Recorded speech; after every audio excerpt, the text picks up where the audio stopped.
Mr. Sydney Roundwood.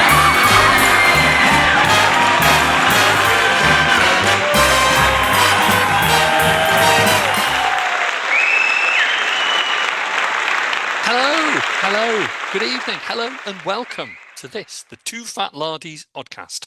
We've a packed show ahead of us tonight, but first, let me introduce my two guests, the Trump and Vance of Wargaming. We have Nick Skinner and Richard Clark. Gentlemen, welcome to you both. Welcome to the show. Hello, Sydney. I've painted myself orange, especially for the show. Truly, Sydney, you are an amazing host. And together we can make wargaming great again. Oh, that's a prospect which hopefully will fill our next 4 years. Well, a lot's happened since I last saw you both, especially with the publication of Midgard happening this coming Monday, the 18th of November. And that's caused a lot of excitement through the hobby generally, with much discussion on the various forums, and I know the chat groups that I'm a member of. And I hear, Richard, there's actually a national goblet shortage as a result. So how has it all been going, Richard? Have you got on top of all those mail bags yet? Nearly. I'm up to about day 11 of envelope stuffing, but yeah, it's been a huge launch, and people are already receiving their rules in Australia, North America, and now the UK. And we've had some phenomenal feedback. We're really proud of the way the rules look. We put a lot of effort into that with working with Handiwork Games, which we've talked about so many times before. And I think, it's easy to talk the talk, but I like to think that people are coming back and telling us that we have walked the walk with the quality of the product. No, I think that's certainly there on the page, and it's a very handsome set of rules indeed. But we've got so much more to chat about Midgard during the course of this recording, and I know you've not just been busy with Midgard, Richard. I think you have a major announcement due this coming week about the future of TooFatLardies. Can you shed any light on that? Well, Are we getting a divorce? We are. I'm keeping the dog. No, it's not quite as dramatic as that, but it is really good news. We found when we launched Midgard, it really brought it home to us how much international postage costs have gone up. I hadn't realised, but I did a search to see what the cost of a first-class stamp would be if I wanted to send you a letter. 4 years ago, it was 67p. Now it's nearly £1.70, or is like £1.65, £1.70. It's more than doubled in 4 years. So if that's done on a first-class stamp up the road, you can only imagine what it's like going around the world. And we got to a point where this time I supplemented parcels to Australia and North America by £5 each, and it's not a great business model. So the good news is that we are now working with an Australian representative, Battlefield Accessories in Melbourne, Michael and Lance there. And in fact, they beat me to it. They went to an event in Melbourne called Mega, which is not Make Melbourne Great Again. It's a Melbourne Gamers Association or something like that. But they went there and they were trading there this weekend because we shipped a load of stock out to them. And they said they had a really good time with lots of really positive feedback. So that's going to be hugely exciting going forward for our customers in Australasia, who are going to be able to buy our rules with local postage rates, and the great symbiotic relationship with Battlefield Accessories. There's that they make Battlefield accessories. So things like token sets, we're going to be able to produce the official TooFatLardies token sets in Australia, and they are going to be available for gamers down there. So tremendously exciting. I can't say any more, but we've got something else happening of a similar nature behind the scenes, and anybody with 3 brain cells might be able to guess where that's heading. But yeah, a real big change, and we're hoping if the final jigsaw piece falls into place, we're going to be spanning the globe like a whopping great colossus, mate. That's tremendous news. That is absolutely tremendous news. We've had so many great interactions over the years with our many friends in Australia and New Zealand. And I'm hoping that the postage from Australia to New Zealand is probably a bit more reasonable from Britain to New Zealand, but who knows? But it's great news for Australia. Everyone will be really pleased about that. A really incredible development that really means the TooFatLardies products are going to be available, I'm guessing, at all the major conventions in Australia, but also that customers can just buy those at local postage rates. Well done. Now, the only thing you didn't mention, Rich, is when does that begin? It's already begun, mate. Yeah, when these things happen, they happen with an alarming speed and alacrity. So we shipped a load of stuff down there using one of the big shipping companies, and that got there just in time. It wasn't meant to get there just in time for this weekend. We were going to kick it off really in the new year at CanCon, but it arrived in time for Mega in Melbourne. So Michael and Lance said, "Well, we've got the gear here. Why don't we go ahead and do the show right here and now?" And I said, "Yeah, brilliant, go for it." So that's what happened. So it's already started.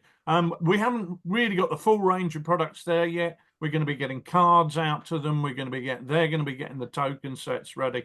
But yeah, lots happening going forward. And of course, our next really huge release, which is going to be Chain of Command 2 in the spring, is all going to be shipped from Australia now for those guys there. So that should make things a lot easier for them looking to get in on the pre-order bundles and things like that, which are going to be available locally, because we do with Caravanserai in Europe, we want to work with them to make our products available at local rates. We can call it the Bonza Accord. That would seem fitting. We could do, mate. In fact, Skippy played a major role in negotiations. Of course.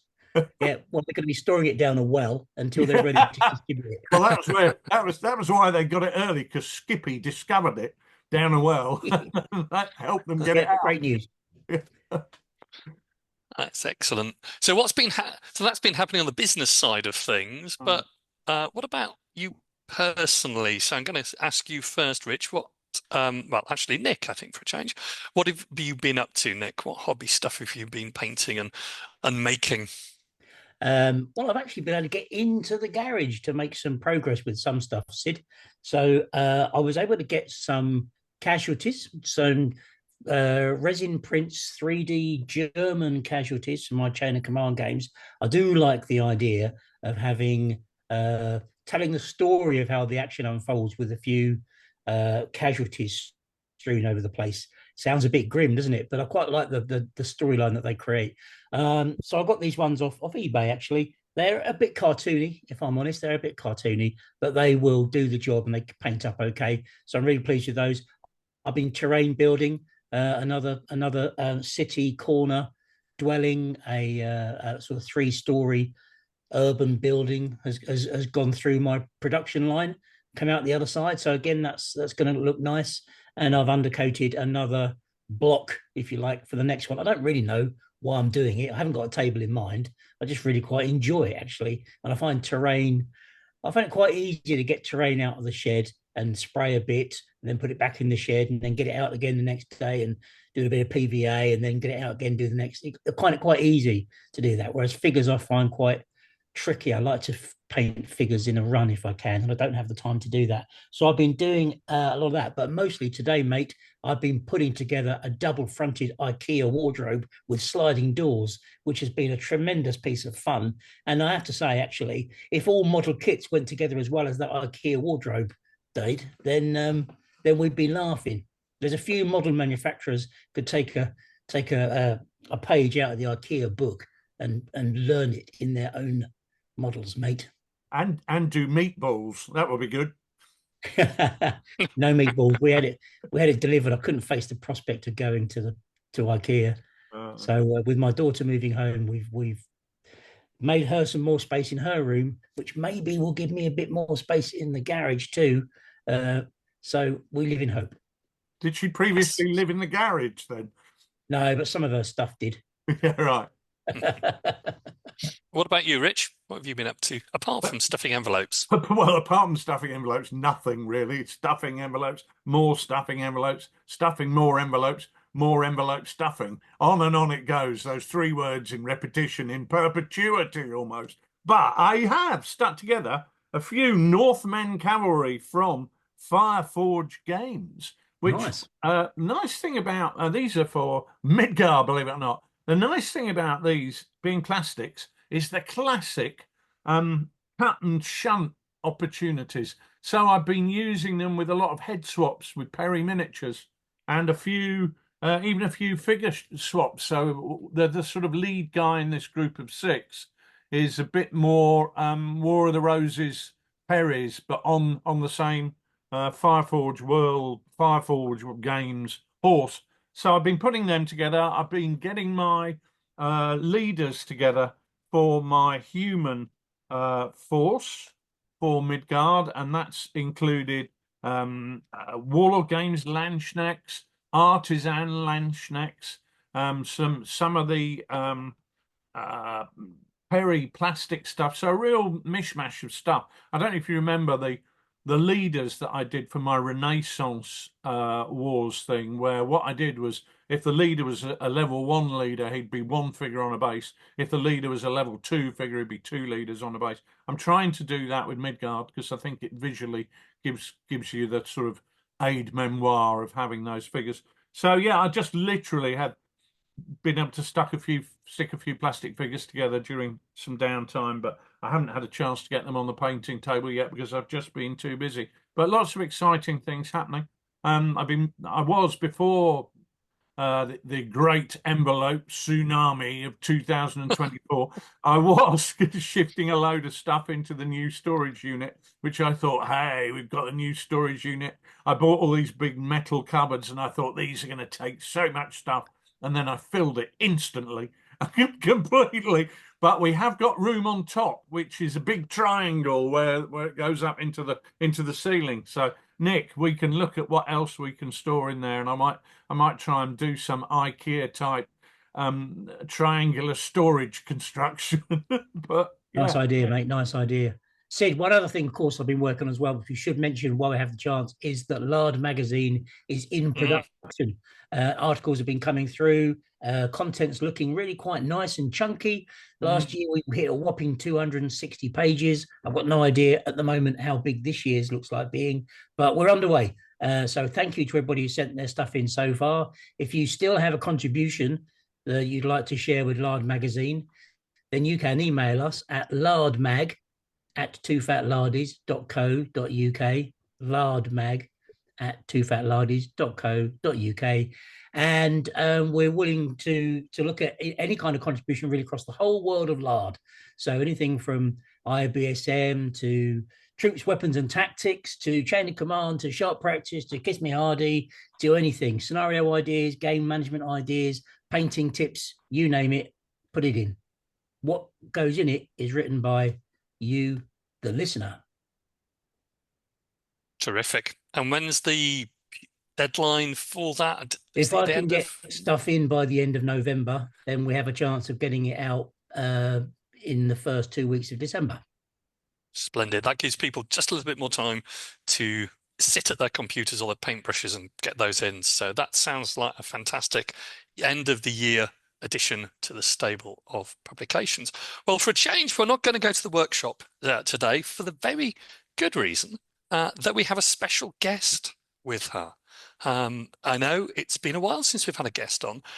We only have the very best of the best, and today is no exception because, ladies and gentlemen, we are going to welcome Mr. James Morris.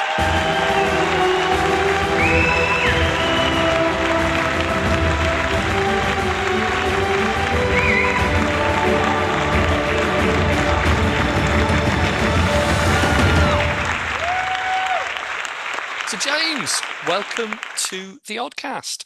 Hello, Sydney. This is a great pleasure. So I've got my two colleagues here. I've got Richard and I've got Nick, and we're welcoming you in view of all of the Midgard excitement. We thought we'd get you on the show to talk about the rules. So first, big congratulations to you and to Richard, really, for getting the rules to publication. I mean, it's a big, big journey, but the rules look absolutely stunning in every respect. And I know what an exhausting process it can be to get the rules to the situation that they're there on paper and all bound up in the book. And it's a real, real achievement. So well done indeed. But now we really want to move away from the excitement of just looking at the product to do a deep dive into the rules. And I know we're meant to ask you really about how you started in wargaming and how you got your first figures and did it involve Airfix? But frankly, we're going to try and avoid those questions because we've probably heard those about a million times before from everyone. We're much more interested in the rules and the inspiration behind Midgard. So let's start there. What kicked you off on the inspiration on this journey?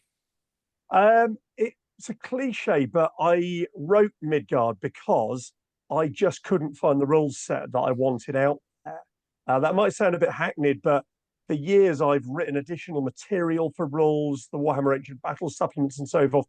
But it was play testing a well-known set of rules a few years ago. And I was testing them and thought this completely misses the boat of what I am after in a medieval kind of battle rules set. So I sat down, wrote down a list of what I wanted, and that became the starting point for Midgard, really.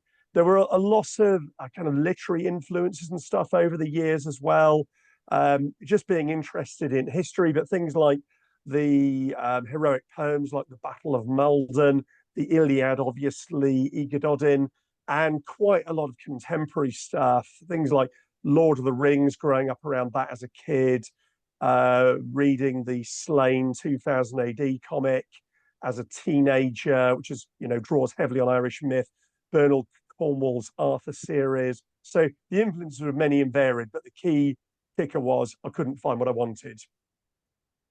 And I know you've been playtesting the rules for a long time. And the thing which struck me in looking at the rules is how flexible they are as regards the themes, the periods, the different game settings.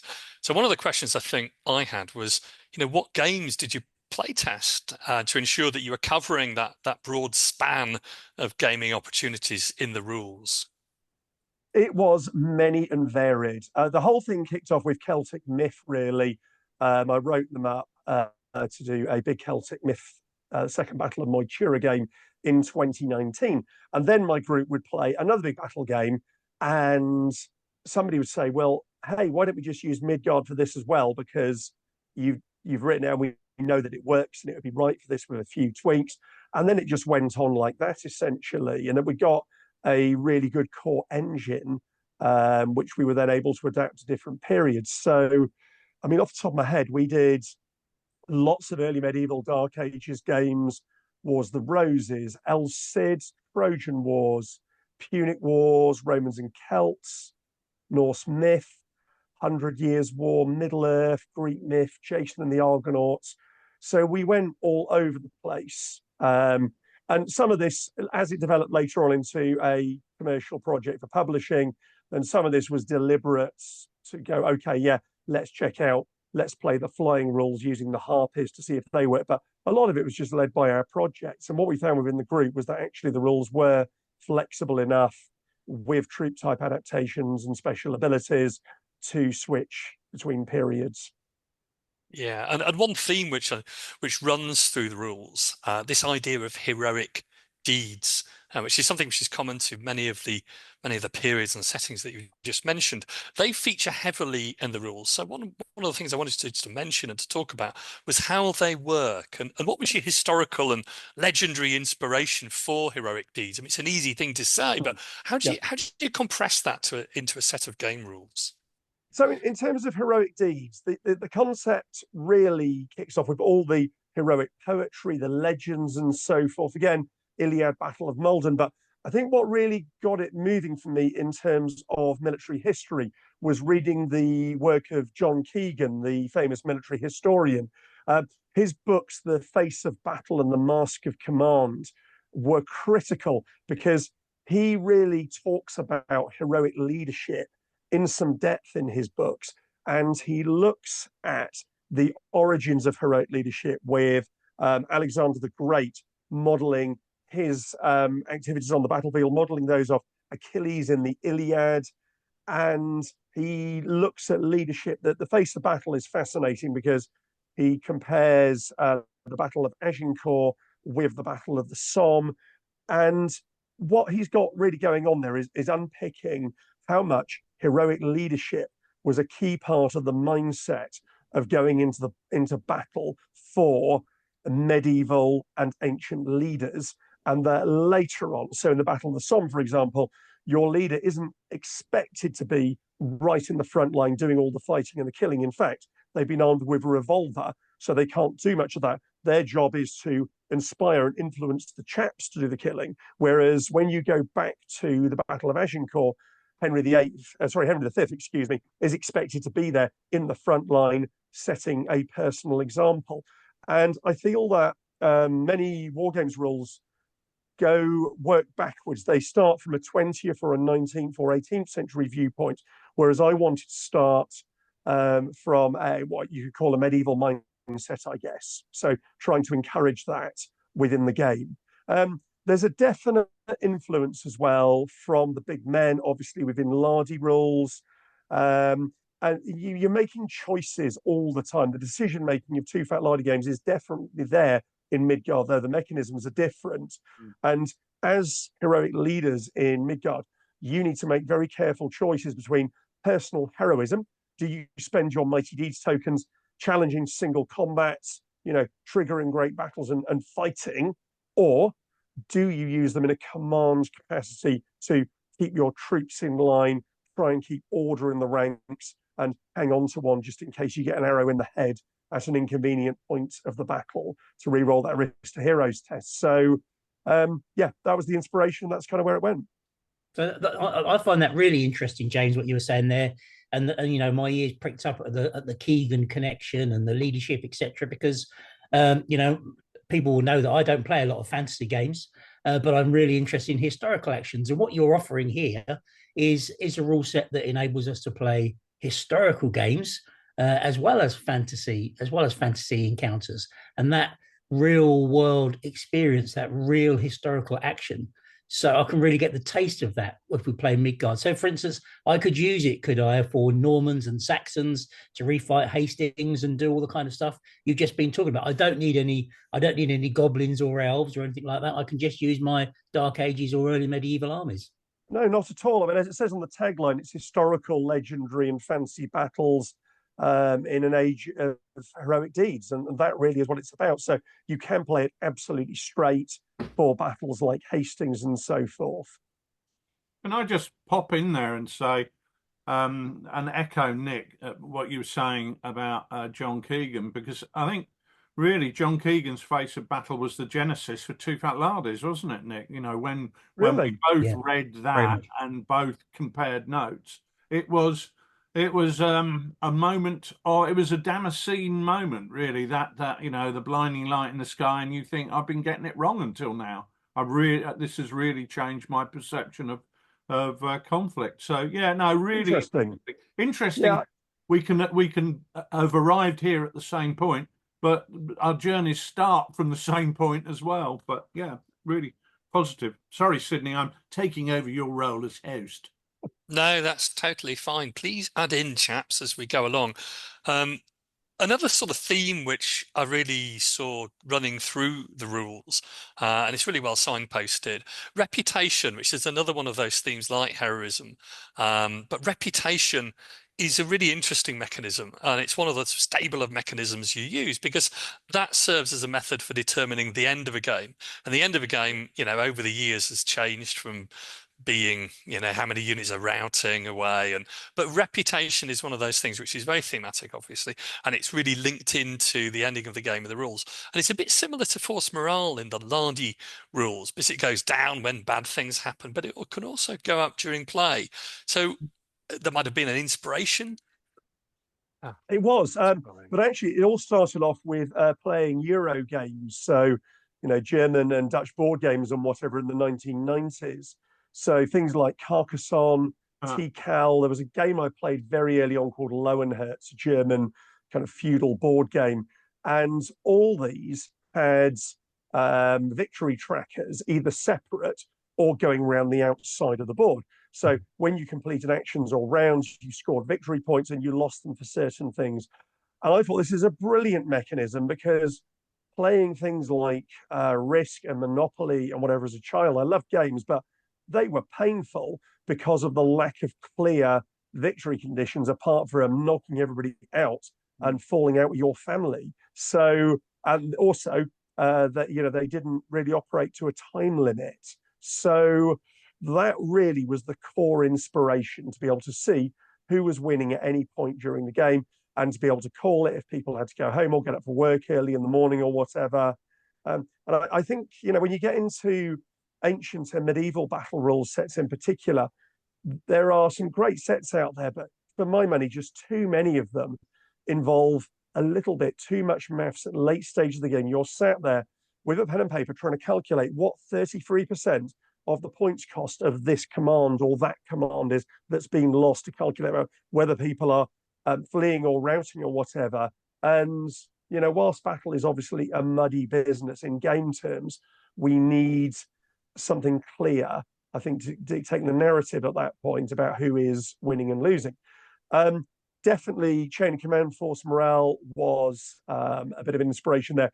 The key thing really, like I said, because all these ideas about a reputation going up and down were already there with the Euro Games idea, but the key one in Chain of Command is there is that random event you can roll where the troops can discover a crate of decent wine in some poor farmer's cellar or barn, and it raises their morale, raises the force morale by 1. And I got a feeling that's the only event in Chain of Command that can raise your morale. So far. And I was looking at this, thinking actually that's exactly what we need. We need more opportunities to push it up as well as down in the game. So to encourage that medieval mindset, to encourage people to charge and throw their heroes and their commanders in particular into the teeth of the enemy, that's kind of what prompted that whole thought process. That's excellent. Yeah, sorry, I was just being distracted there by somebody ringing, perhaps about pre-orders for Midgard. Nick. Oh, well, that's nice, that, James. I like the idea of that because it incites a bit of, you know, it tickles my risk appetite, doesn't it, as a player? If I think there's a benefit that I can get from doing something a bit more daring that enables my reputation to go up as a consequence of it, then actually that makes for a fun game too. It makes the journey a bit more interesting, perhaps. Rich? I've certainly seen that in games I've had with James throughout the design process. I tried to keep in touch with what was going on, and you can get to a position where your army is about to flee the table and run away, but up stands you, the great leader, hurls themselves into the teeth of the action, and all of a sudden, you know, you're dead. Turn the tables, but you're dead. Yeah. All of a sudden, you're back in the game. You're doing something. Your troops are inspired by that. So that idea of force morale in Chain of Command, I like. But the idea that you can push that up as well as down in Midgard. And I think the other thing that Midgard does really well is that is very visual with the use of the vessel. I know, James, you used lots of goblets. I've done my little skull, and I've also bought a German Stein with you remember the mug with a lid on it, which I've put a bag in for my Germanic sort of mercenary trading force. So you can use all different things, but that's very visual and very tactile, which adds to the experience. It's all, you know, we have beautiful armies. Why not have a beautiful vessel that matches that army? And loads of artistic, your own artistic bias can come to light, and you can make whatever you want into that holder. Is that right? So you can, absolutely. It's all about the creativity. Yeah. I'm just going to pick you up really quickly, Nick, on what you said there, just a joint reaction. Rich said, you know, your morale's crumbling, your reputation's crumbling, and you charge in, and you said, and you're dead. And I think that's very much symptomatic of the fact that we often look at our toy soldiers through the prism of the 21st, 20th century, thinking, no way would I do that. But these people are thinking differently. If you talk at all to Dr. Robert Jones, who's written a couple of rules sets and has done some online lectures, you know, he talks a lot about people actually making choices that were not ideal for their life prospects, but were essential for them in terms of their reputation in the broad sense. And he, on a recent online lecture, he cited an incident from the Crusades where a load of commanders said, we're not going in there, we're all going to die. The commander said, well, I'm going in, and they all went with him and were cut to pieces because that's what was expected. But as Richard said, that can turn, it can also turn the game. So it's not guaranteed that you're going to be dead. But that could be an outcome. No, but it's nice. It's a kind of desperate stakes call for desperate actions, don't they? So it's nice that you can do that.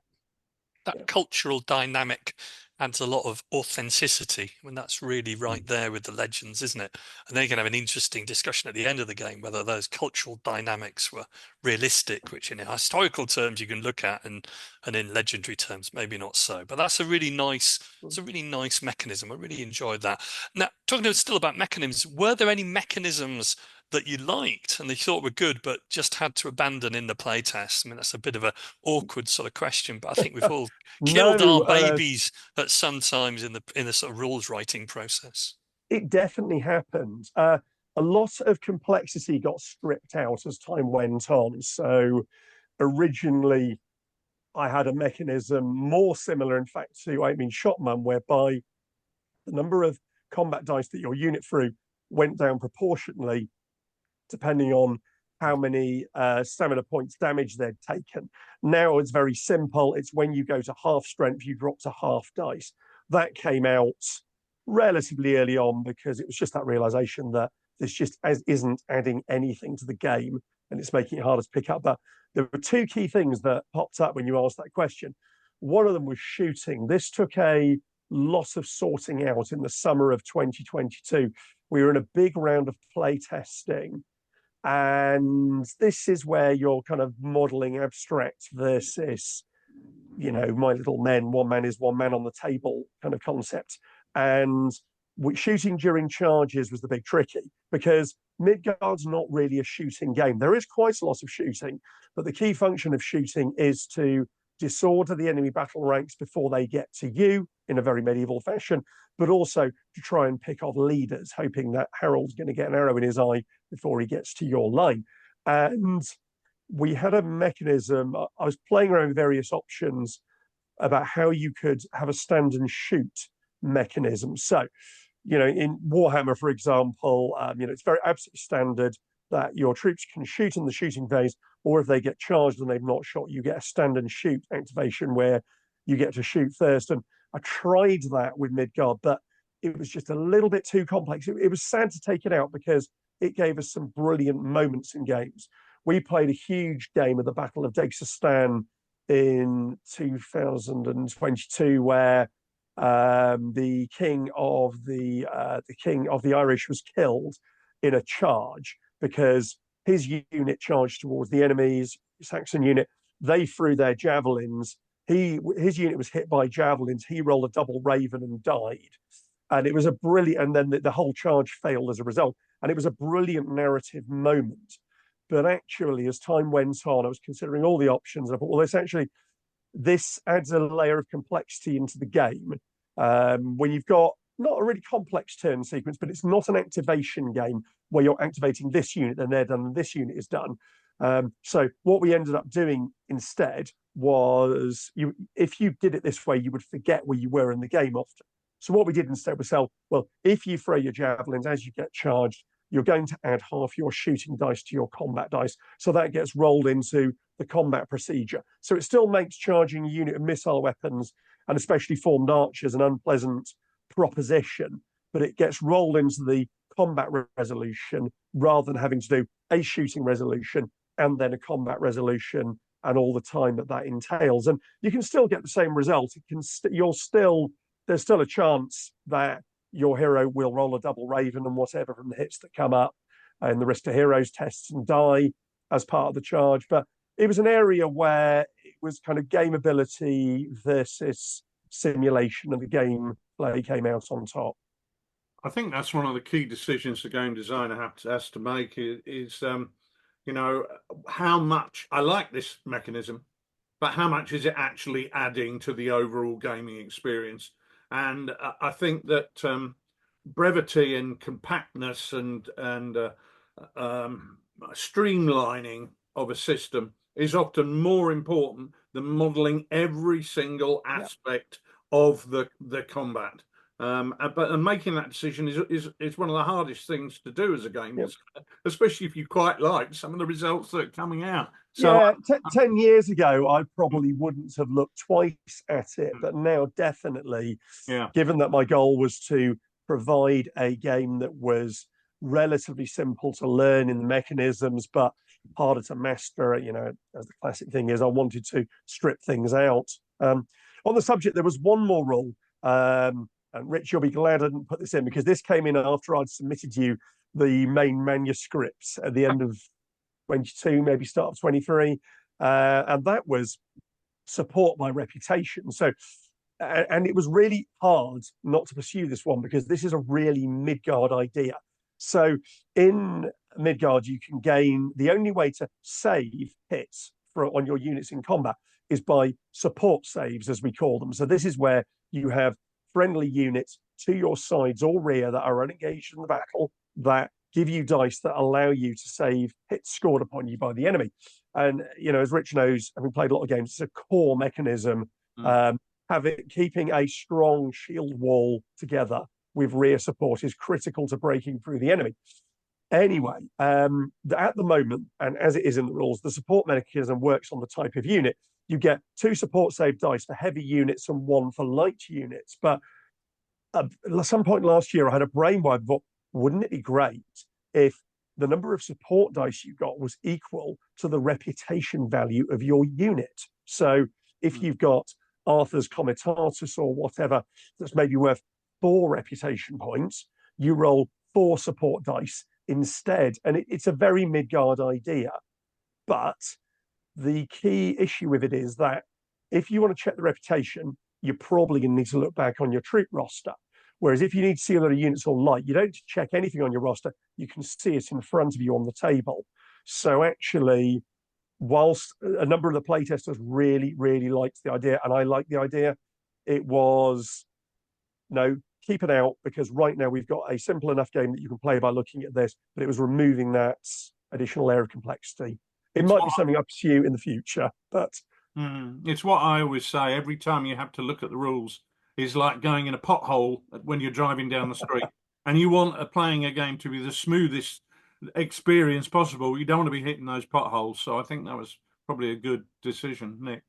Well, without stealing any news from Lard Magazine, one of the things we've got in Lard Magazine is a piece from Joe McGrath about what makes games engaging, and he says in there about heads up. He calls it a top tip for an engaging game is keeping heads up in the game as long as possible. So I think, you know, that's sounds like you made the right decision there, James. Good one. Good. Yeah. I'm very much keep the game on the table rather than rulebook flicking. Well, I think if we can move from that is different. Sorry, Sid. If we can move from the aspect relating to the actual game itself, and thinking about the publication side of things, which is something that I think the readers are interested in, but possibly might have less experience in, possibly. But I know you're actually sort of experienced with publishing in the past. I know you published, you know, a number of supplements for Warhammer Ancient Battles, Elcid and Age of Arthur and so on, but actually developing a set of rules and taking the set of rules through to delivery there on the page in a published book, which you are the author of, and you've kind of done everything entirely with Richard. That's a different beast, really. What surprised you about that process? What was different, really, from your interactions with Rob at Warhammer Ancient Battles? I don't think I went in with many illusions, to be honest with you. You know, I've been playing kind of ancient and medieval battle games for decades. I see how much work goes into writing them, and I see how easy it is for people to pull them apart. So the key surprise, I'd say, for me was the sheer length of time it took to get to this point. I thought that I was pretty much ready to go in 2022. If you'd have told me in the start of 2022 that it wasn't going to be out till November 2024, I'd have laughed in your face. I'd never have believed you. So the commitment of time I had to put into it wasn't a surprise. I knew And this was really probably why I've been avoiding writing my own sets of rules for years. I preferred to adapt other people's, but I just hit a point where that just wasn't right anymore for what I was trying to do. And I felt that I had a vision that would be an interesting game for other people to play, as well as my immediate group. But yeah, I don't really think I had a lot of illusions. I knew there was going to be a titanic amount of editing and sorting and backwards and forwarding and so forth, and play testing, taking feedback on board. But yeah, time, a few more grey hairs. And would you recommend it to anyone who thinks, gosh, I can do that? Would you recommend? No, absolutely not. You, but to be, blimey, it's hard to say. To be less flippant, I think you'd have to say you have to really, really want to do it. What has sustained this project is me really, really wanting to do this. And what's been lovely about this is over the last few weeks, I've played multiple games of Midgard at the club, and whatever, and I'm still really enjoying it. I'm not saying, oh God, not Midgard again. I haven't got tired of it. So yeah, I don't think I'll be doing one of these every couple of years, to be honest with you. I mean, this kind of just draws on years, decades of my gaming, my interest, activity, literature, movies, books, whatever. But yeah, kind of the asset test, isn't it? Really, if you actually want to play the game after you've published it. I mean, there's any number of rules writers who I think have said actually once they've designed and published the rules, they won't play it again. So that's a great tribute. And where do you see Midgard going in the future? Well, there's a whole load of stuff being written at the moment. I've got a campaign pack that's about 80-90% written, and 10 new scenarios that have been tested within the playtest group. Because it's a narrative game, I think it's essential that we have really, really good support material. So many ancient medieval battle games don't really have scenarios. It's, line them up and bash them together and maybe randomly generate some terrain. I want Midgard battles and scenarios to be stories. So there's only 5 scenarios in the book. I think they're all 5 really good ones and they're quite varied, but we need that out. So that's what I'm working on at the moment. From there, I'd like to see supplements loosely along the size of a pint-size campaign in PDF.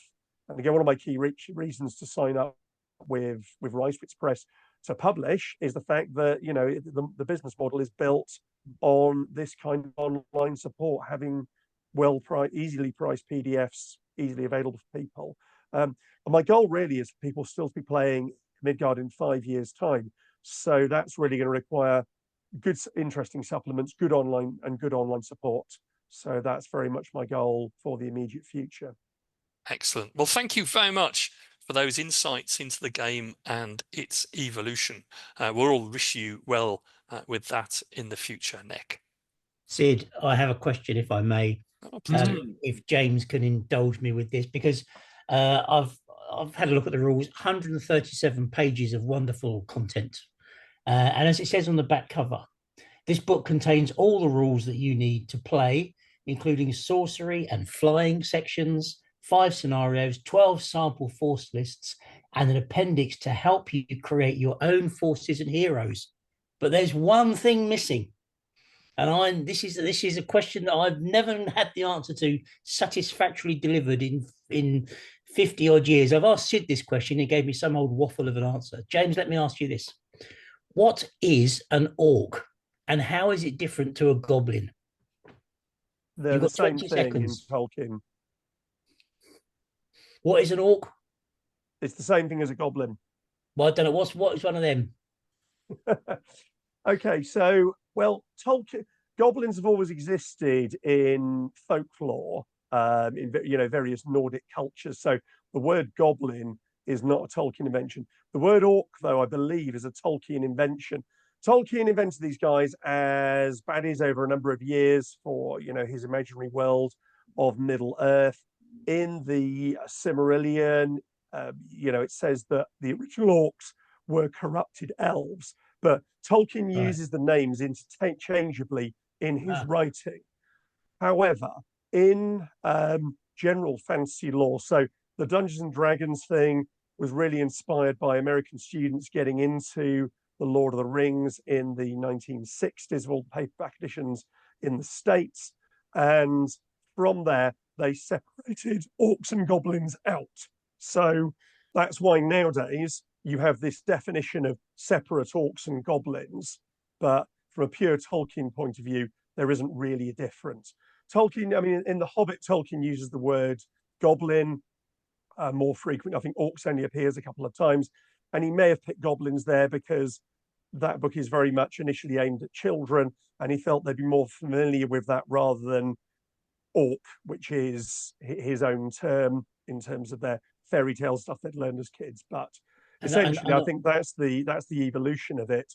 Dungeons and Dragons took creatures from all kinds of mythology and fiction and defined them in very particular ways, and that then became the basis of standard fantasy lore nowadays, which then seeded into Warhammer, Games Workshop, and so forth.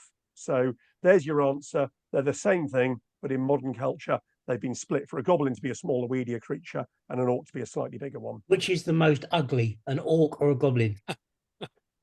Given the insulting post you put about me and Rich the other day on Elon Musk's favorite social media site, I think the correct answer is a Skinner is the ugliest. Well, you better add that to the force list for edition 2 then. Were you asking this for when you decide whether to swipe left or right when a goblin or an orc comes up on your dating app, Nicholas? Well, oh no, it's a goblin. She's going to be ugly. Well, enough about my browsing history. Anyway, well, thank you for indulging that answer. You're James. welcome. I'm kind of a little bit more enlightened, I think, but I still don't want to meet either of them, really. Rich, I don't think you're likely to, mate. Can I ask James that if you were to go as late as you could in a historical setting, how late would you go with Midgard, and how late could I push it beyond that? But as I'm an eternal meddler with rules, will I be playing Franco-Prussian War, Midgard Heroic Battles? Somebody's going to be doing that, Rich. Somebody is right now going to be, tomorrow when their PDF arrives, they're going to be sat there adapting it to Franco-Prussian War or English Civil War or God knows what. How late can you go? Well, I think this is a good question, actually, because you also get the how early does it go? And somebody asked about Hellenistic pike warfare on the Facebook group earlier this week. And actually, what Midgard works for is more about do the battles in your setting, be it historical or fantasy, do the battles have an ethos of heroic leadership? If they're very much about interaction of different troop types with different weapon types, and the heroic leadership is irrelevant to, whether the leader's on the front, if that's irrelevant to your setting or historical period, then I think it's probably not quite the right rule set. But if it does involve heroic leadership, and that is the primary factor in your battles, in your setting, then I think you can go later. We've been playing Wars of the Roses, and I'm about to put up some Wars of the Roses lists that I've created on the internet for people to have a look at. So in those lists, we have some simple, artillery pieces and simple handguns being used on the battlefield. The heroes are not challenging single combats because it's not a feature of warfare in that period in field battles.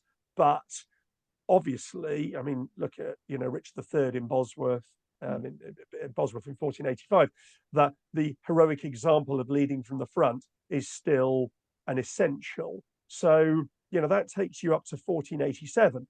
Someone's asked me about samurai warfare. I suspect it would probably work as long as, Sid's nodding here, so you'll know way more about this than me, but as long as you've got that heroic leadership element, as long as that's the driving factor in your game. Once you get to a point where you've got huge numbers of troops are with muskets and so forth, then it's not really what it's about anymore. So the latest I have personally played historically is Wars of the Roses, but if you think it fits a heroic leadership setting, then I think you could go later. Okay. Splendid. Yeah, there's a really interesting discussion, which I'm sure people will participate in as they play the rules. So that's brilliant. Well, now, as you probably know, James, we don't have a lot of guests on the Oddcast, but when we do, we like to make them feel very much at home with our own family-friendly game, the Defenestration of Lard.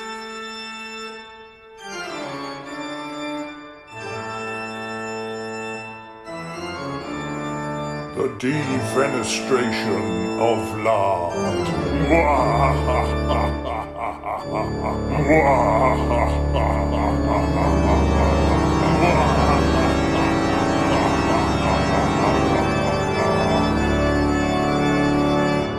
The way the game works, James, is that we ask you to name one aspect of the miniature historical wargames hobby, and indeed the miniature fantasy wargames hobby, that you would like to see defenestrated, hurled to destruction on the rocks below the tower in which we are placed in Lard Island at the moment. So you need to persuade our panel of judges, Richard and Nick, and if they fail to agree, I, as host, have the deciding vote. But if you fail to convince us that you're right, it's going to be you who are hurled from the window to join the bleached bones of Colin Murray that lie beneath the window, tossed by the surf and gnawed on by rats. Well, that sounds fun, doesn't it? So, James... Yeah, Colin Murray's bones. I mean, there's worse places to spend your life. Fortunately, I've given myself the flying trait. So as I go out the window, I'll be able to spend the mighty deed and sprout wings and get out of there. But That's what yeah, Colin would okay. thought So too. what I've picked for this is factions and factionalism. So it's a bit of a double header. I think, like many people, I mean, it's the developmental language, but I've become a bit irritated with people referring to people like the Carthaginians or the ancient Britons as factions. These people were considered themselves nations or tribal groups or whatever, but they weren't, the blues racing faction in the Roman Circus Maximus. But in a more general sense, I want to talk quickly about kind of factionalism within the hobby, because I think I've talked about this at length on several podcasts. We have an absolutely amazing hobby. I'm really glad to be alive now. In many ways, it's a golden age of wargame. We've got so many rules, places to play, so much amazing kit out there, so many fantastic figures. But there's just a handful of people out there who want to put themselves into a factional group, but then use it to be negative to other groups. And it's all part of the gaming thing that people come in and find their tribe. That's absolutely normal. One thing I completely love about the miniature gaming hobby in general is that you don't all have to play the same rule set. You don't have to play the same figures. You don't need to be in the same periods and settings, but within it, you make really good mates. You find people who are into the same stuff as you, frothing about John Keegan in the pub or whatever that might be. But I think it's really, really important that we take a positive slant on that and appreciate what other groups are bringing in rather than having a go at them. And in that, I mean, especially online, we know it nowadays, it's very, very easy to sit behind an avatar on your screen and say all kinds of stuff that would get you into a fight in the pub. And like about toy soldiers, there's horrendous things going on in the world. People are genuinely fighting each other, and our hobby gives us a little respite from all that. It also gives us a chance, I think, to understand the world and history a little better within that. But I think we need to make sure that our factions do not become a barrier to other people enjoying the hobby or accessing the hobby. And it's really simple stuff online. If you haven't got anything nice to say, don't say it.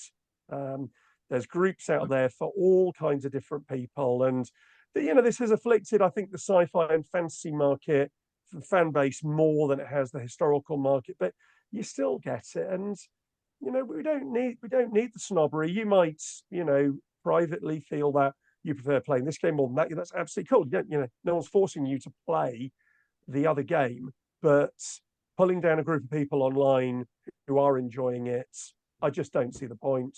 There's that classic meme with the little baby with the pipe in the mouth saying, "I'm sorry, old bean, but you are playing toy soldiers wrong." And I often think about that and think, yeah, here I'm chasing my own little, quest for heroic leadership and Midgard or whatever here. Really not very interested in Napoleonics, but you're not going to catch me putting down Napoleonics on Napoleonic game groups or whatever, because that's the hobby for me, is to be in a positive space. I always say, Nick, what size shoes do you take, mate? 9? I'm size 10, mate. You're a size 10, right? I take size 13. Now, I might say I don't like wearing Nick's size 10 shoes, but I wouldn't say they're wrong. I wouldn't say his shoes are inferior to mine.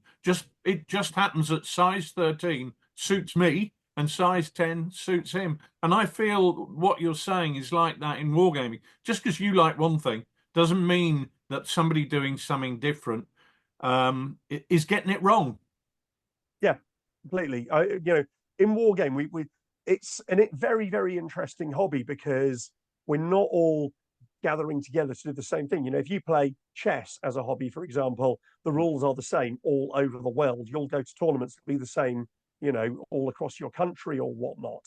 But because wargaming is so varied and so creative, I think it's really important we don't retreat into our little spaces and put people off, especially when we're in a public space like at a show, but in particular online. We don't put people off being inspired to join the hobby. Most certainly, I'm doing what I do today because I've been inspired by great people over the last 3-4 decades, and they've been very open, very creative, and very positive, and that's very much developed the way that I think nowadays, and I'm very grateful for it.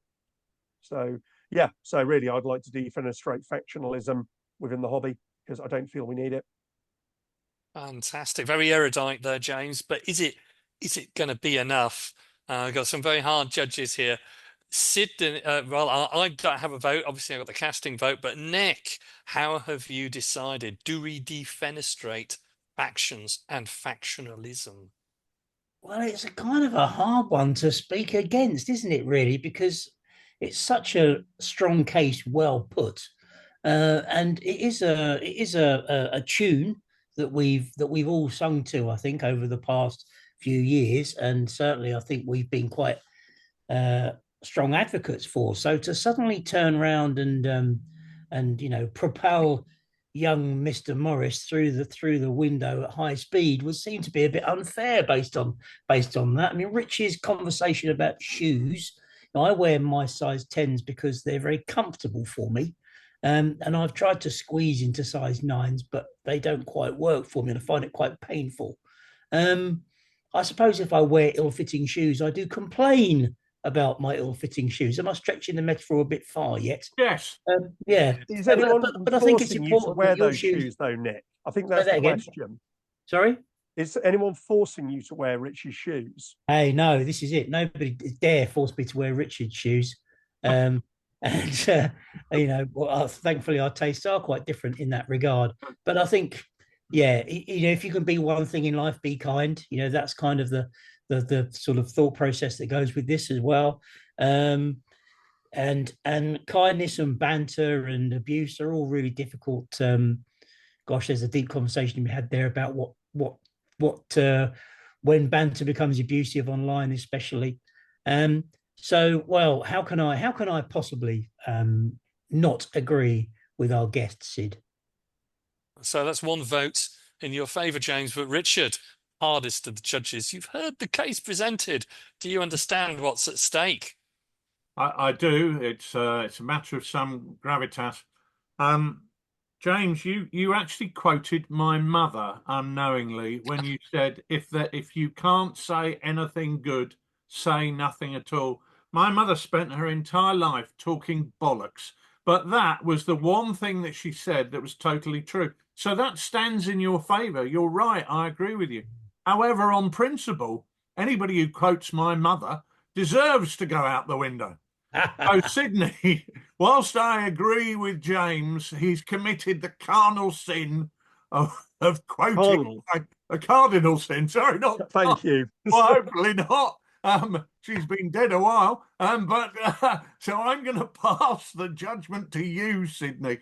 Oh, Well, it's a terrifying thought, isn't it, really?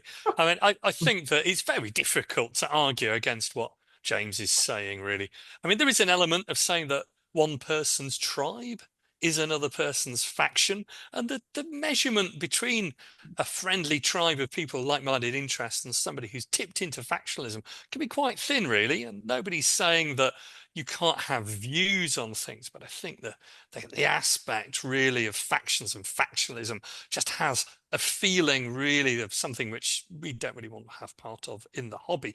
However, I do look at Colin's bones at the bottom of the rocks every day, and I do wish that he had some company. And frankly, you know, anyone taking anyone's mother's name and following her wisdom is gonna have a terrible consequence when Richard gets hold of you. So I'm afraid, James, we do need to have somebody keeping Colin and his bones and entrails comfortable at the bottom of the rocks of Lard Island. So I'm afraid, James, that you are a great friend to all of us, and we greatly respect you. You are out of the window, sir. You are defenestrated.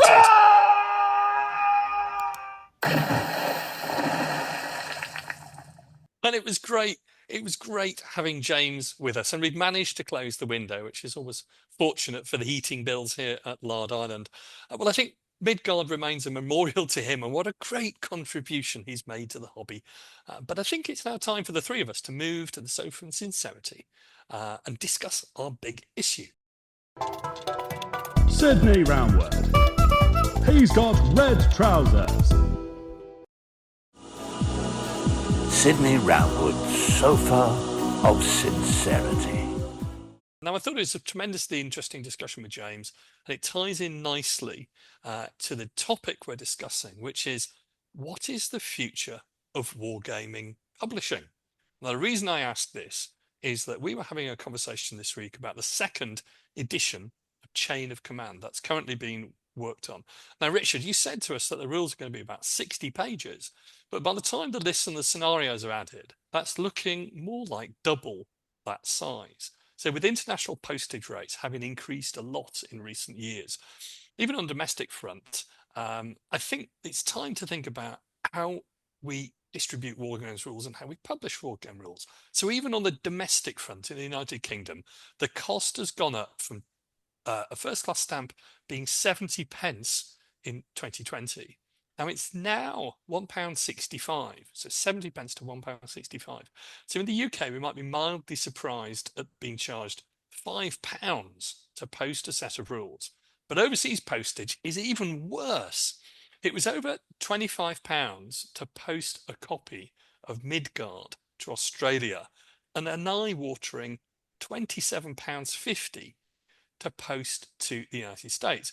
So we have to ask, are such costs sustainable? Now, I know, Richard, you subsidised parcels to Australia and North America by £5 each. But really, as a business, that can't be a long-term solution.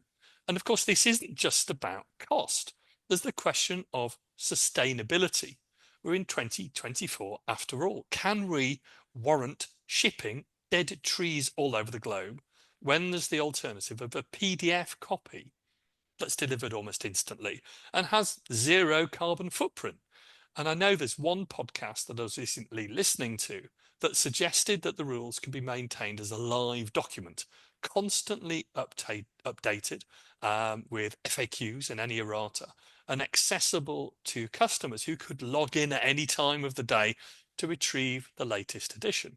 So my question for the big issue is there a compromise to be had? Maybe smaller printed rule sets containing just the rules and nothing more, with army lists and scenarios accessible online.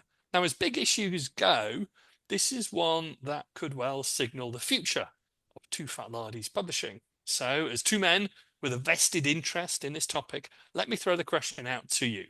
Is the future bright? Or maybe the future's orange?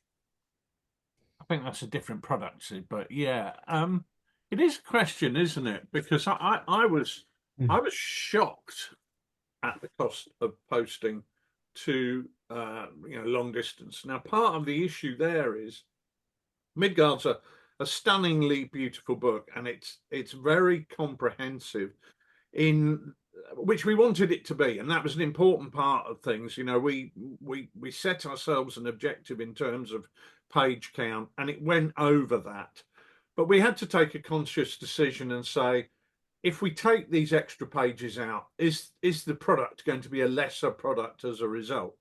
And we took the decision that no, we'll go with something that's 130 odd pages. Now, the problem for us is that meant that when we shipped the book and the token set, it was about 850 grams if you include the packaging, and that puts it over 750 grams, which is the cutoff point for a large letter. So immediately you're paying parcel rates, and that really bashes up the costs.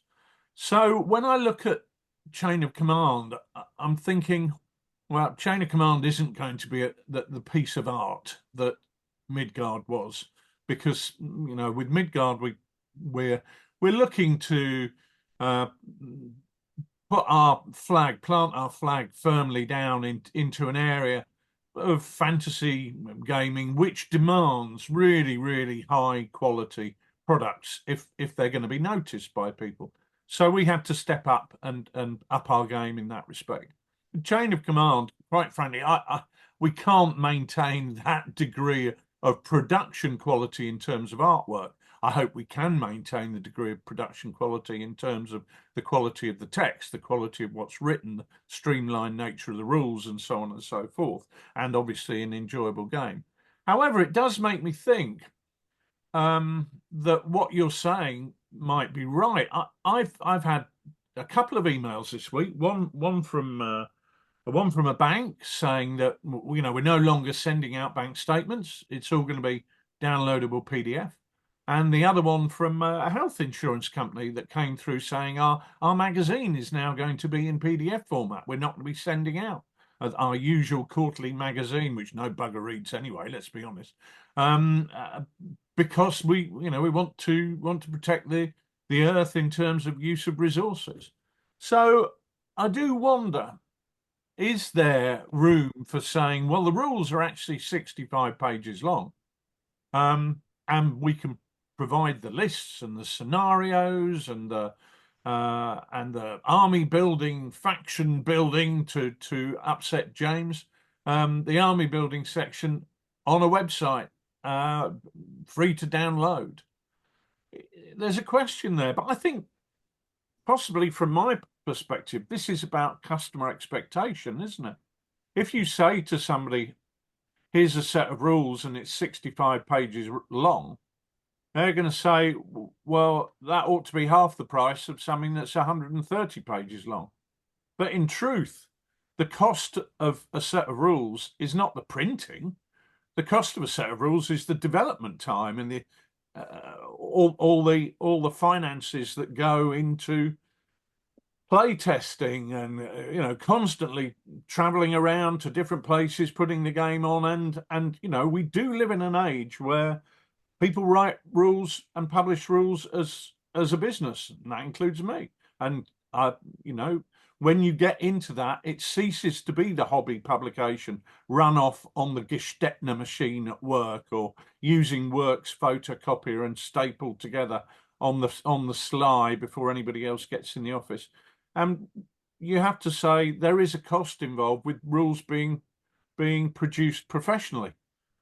So I don't know. I'm slightly feeling that maybe people can tell us what they think. Would you pay 30 quid for a 60-page set of rules, which was the core Chain of Command rules, knowing that all the lists were available elsewhere? What do you guys think? I don't know. It just... Well, my thoughts are a bit messy, really. So there's a few things in my head, none of which are necessarily a coherent thread. So digitization digitization of products, digitization of materials, and businesses as well, about materials that people work with. Well, I've been doing some work in the real world about this, and it strikes me. What I notice is I do notice a generational thing. I do notice that older people, like to have paper copies, hard copies to look at and read. I also notice that younger people appear to have that need a bit less, and they're much happier to trust a digital copy. There's lots of reasons why those two situations may or may not be challenged, and obviously individually people are all different. But I have noticed that. I think there is an acceptance that digital works. The other side of it, and I think few of us would say, if you say, well, 20 years' time, what will the situation be? Will we still be using books in 20 years' time? Take ourselves when worlds collide into the H.G. Wells view of the future. Will we be using books, or will we be having some kind of electric tablet, or will these things be displayed on our virtual reality glasses, or quite how will that all work? It's very much tomorrow's world kind of stuff. But I've heard that argument for years and years and years. Ever since I was a kid, I was told we wouldn't have books, and here we are. We still use them. We still like them. So I think that's kind of I don't know how easy that is to resolve, but I do think that there is a generational thing going on there. So I think the other side of it that goes with that is, well, actually, there's another voice in my head that says, well, Rich, we've had this ourselves. If you produce and sell a book that is a physical commodity, and I can produce it and I can sell it to you for £10, and I know that book is now transferred from me to you, and that there's only one copy of that book, and you can resell that book onto somebody else. But you can't do what can happen with digital products, of course, is that once you've got that product, you can forward it to 1,500 of your mates. So there's a security issue, isn't there, about the digitization of content and illegal sharing of products, which is also in here as well, because of course hard copy can't be as easily shared in that way, right? So there's a kind of security bit in there. Now, I think really the publishing industry ought to be clever enough by now to be able to produce products that can't be shared maliciously, illegally in that way. So maybe we can forget that one as well. So I think there's those are two of the things that are going around in my head about it. The third thing is, it is quite nice to have a piece of paper. And can I see myself standing at a games table with an iPad, for instance? Well, Richard, we did produce an iPad-friendly version of Chain of Command when it first came out, because I remember sitting here and we had putting hyperlinks in the PDF that you could navigate around. But even though we were early adopters and innovators of doing that, we never really used it in that way. Perhaps as users, we weren't ready for it. All those things going around in my head. The commercial aspects of it, potentially maybe you can make more margin on a PDF than you can on a printed piece of work.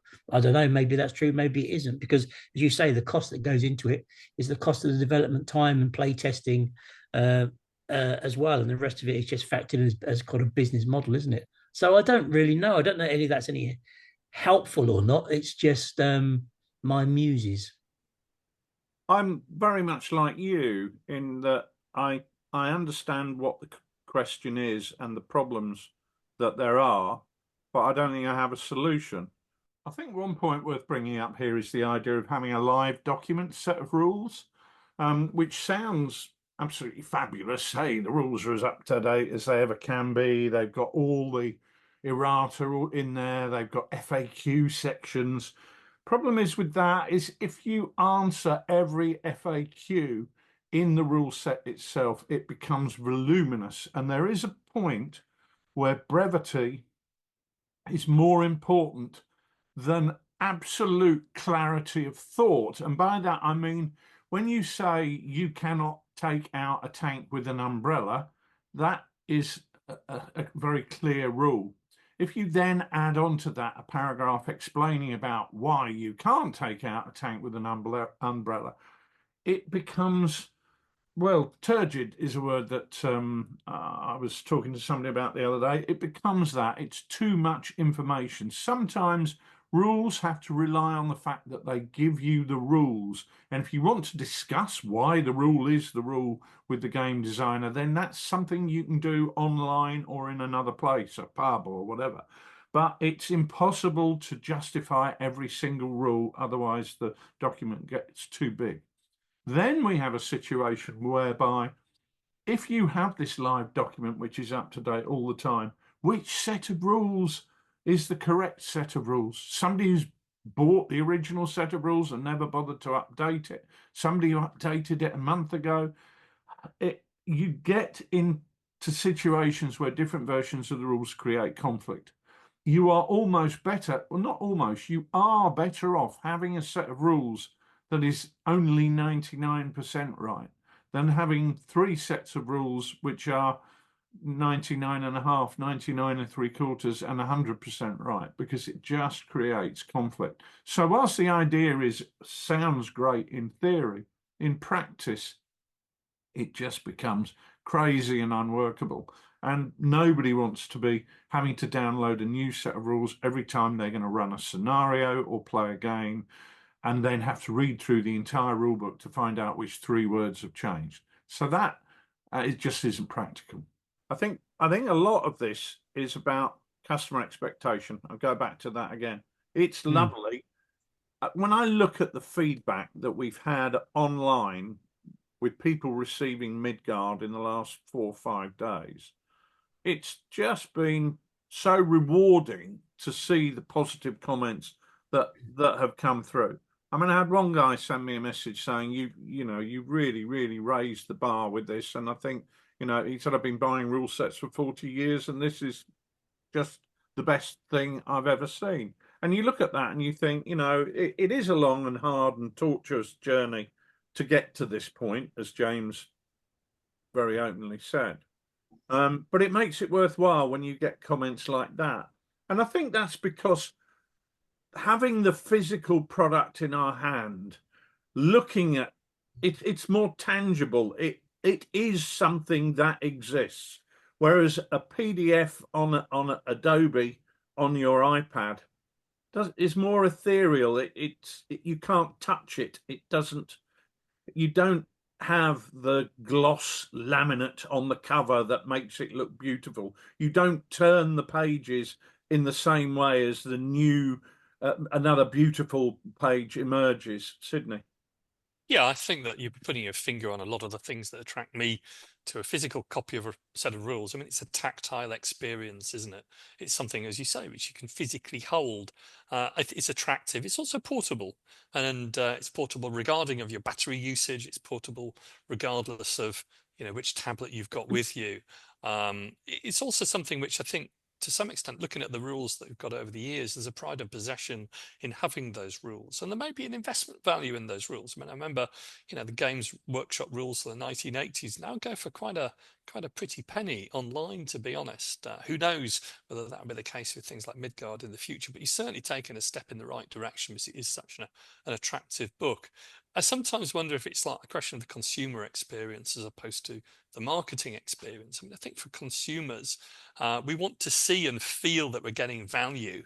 And I think that does translate into a book that we can use repeatedly, in which we have a physical copy of. I wouldn't say that a PDF doesn't have that value, but I would have thought that a book which contains all of the relevant information that you need to play a game is probably the way to go. I think the danger with anything which is a PDF is that there is a suggestion or temptation to think that it's not quite as valuable, or why is it costing so much? Because it's just a download, isn't it? And there's no printing costs, there's no transportation costs.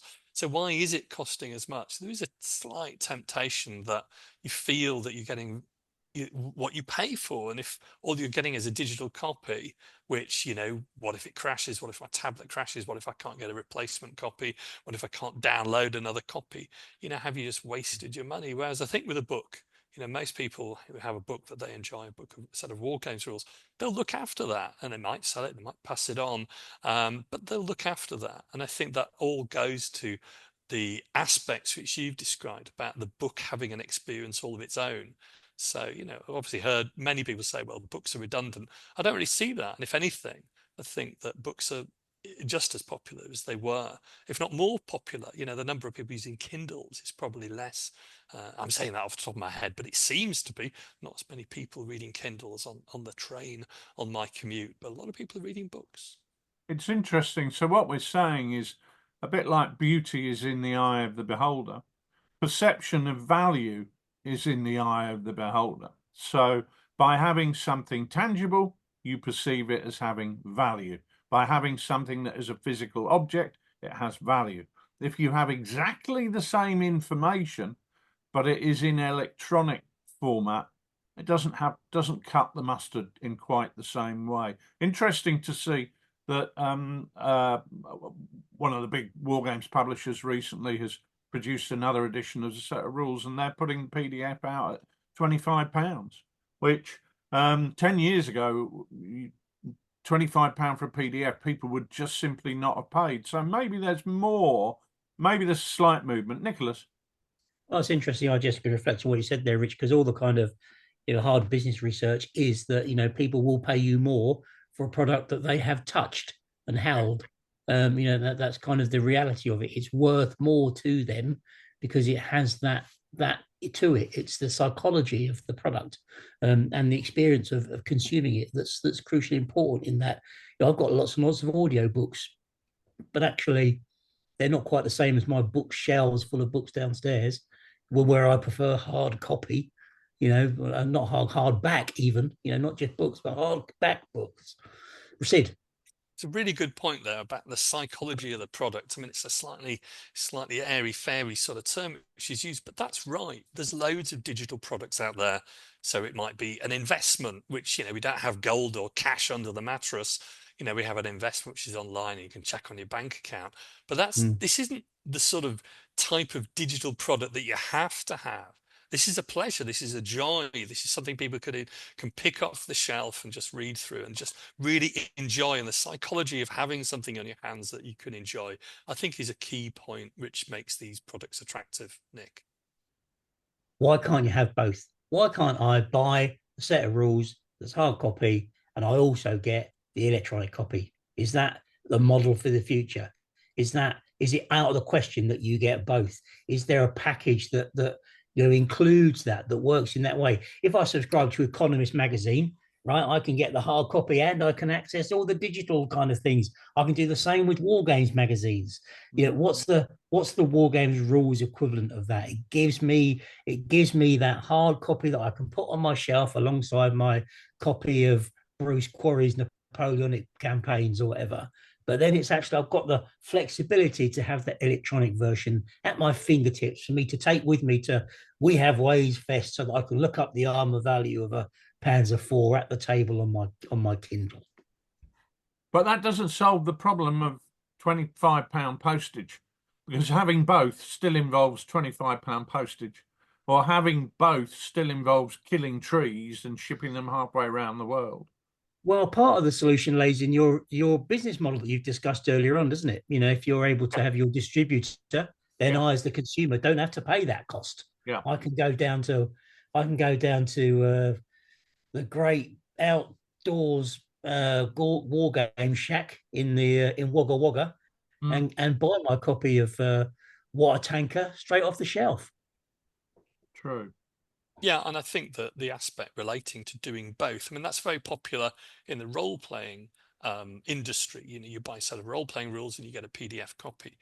I do also feel, however, that, from time to time, really old sets of rules which have gone out of print, especially sort of Games Workshop sort of rules, a number of those are placed by Games Workshop on something called the Internet Library, but not everything. So if you want to find a set of rules, there's lots of places on the internet to find those. But there are also lots of newer rules which people have put on the internet, which are available on those file sharing sites. And that's heartbreaking to see, because there's people who are still publishing, and there is a live rules. It's not something which has been discontinued for 40 years. There are live rules, and people have just put copies of those on the internet. And I think that the danger with PDF copies is that there will be some form of piracy. It's a bleak sort of thing to mention, but I think that's an important consideration as well. I mean, that is a worry. And you've had instances of that, I know, Richard, which have really frustrated you. Yeah. I mean, only a couple of weeks ago, somebody bought a set of our rules. They're from the classic Lard collection, so they're about £8, so about less than the price of 2 pints. And having bought them, he forwarded it on to his mate saying, "I just got these from TooFatLardies. Here's, you can get the download link here," and accidentally included my email in that message. So he sent it to me. I know where you live, and I've looked at your house on Google Earth, and it's a very nice 4-bedroom detached house. I would suggest that you are not the type of person who would come up to my stand at Partisan or Salute or any other show, grab a pile of books, shove them in your bag, and then take them back to your club and go, "Here, lads, I nicked these from TooFatLardies." I really don't think that the person who did this is that type of person. And unfortunately, with the PDF product, they clearly don't see that what they're doing, sharing that quite so blatantly, is in any way, shape or form theft. Well, it is, and it is an ongoing security issue, because if everybody did that, TooFatLardies wouldn't exist, and the set of rules that people share so readily wouldn't exist either, and no products would be coming through. So it really does hurt businesses. I think it hurts all businesses, but small businesses feel it's rather more personal when it happens, which is why I get a little bit irate and worked up. So there are frustrations there, aren't there? And you know, the business model has to be sustainable for the planet, but it also has to be sustainable for TooFatLardies, or TooFatLardies fails to exist. And at the moment, it looks like people really want the hard copy if they have the option. So I think I'm coming to a conclusion here live in the show, is that shipping in bulk to Australia or North America or wherever is a lot more cost effective and probably a lot less damaging to the environment than shipping individual copies. So if we could do that, maybe that's the compromise. One more thing I want to say on this is actually imagine the impact on the show experience. Yeah. So, you know, I can go to a show and I can see a great game, and I can go to the stand next door and I can buy the figures. Yeah. You know, well, I might want to buy the rules as well. I might get the rules so I can play the game. And it kind of, you know, it's a bit like, well, here's the link, you can download it and buy it later.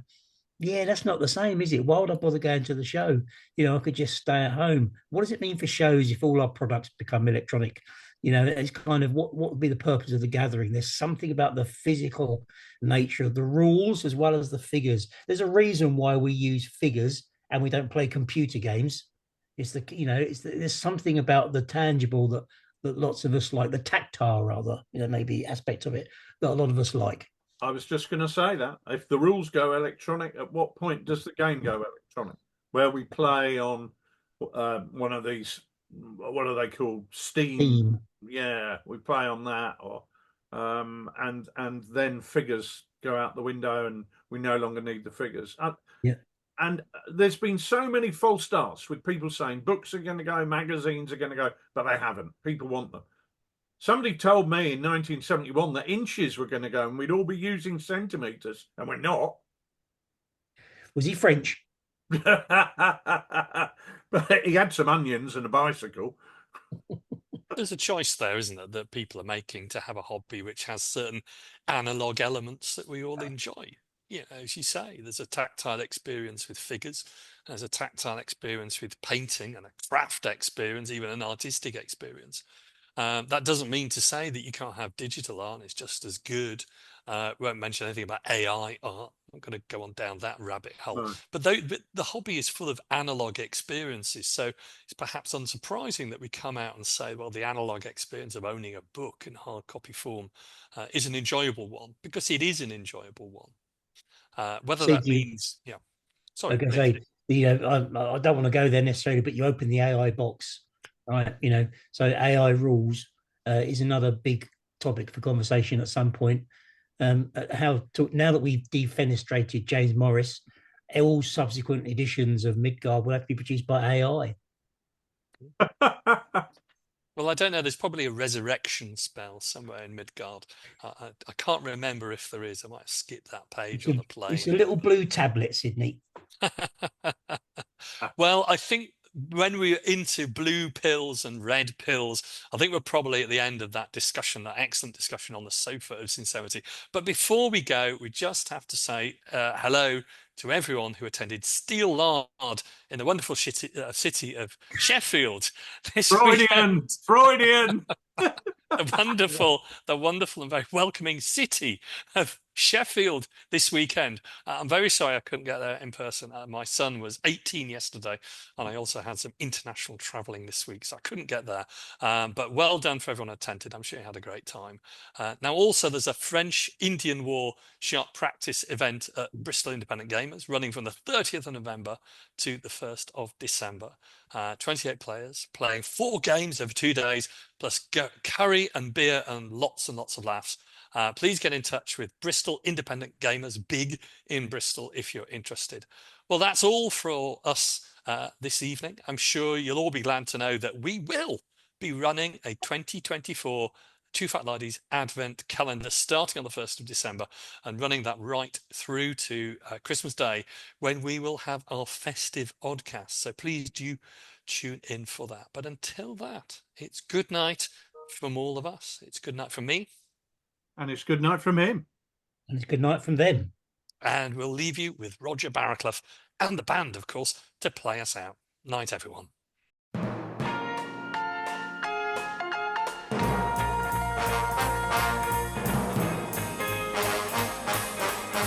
In tonight's show, Sydney Roundwood is joined by Nicholas Skinner and Richard Clark. Music by Roger Barraclough and his band.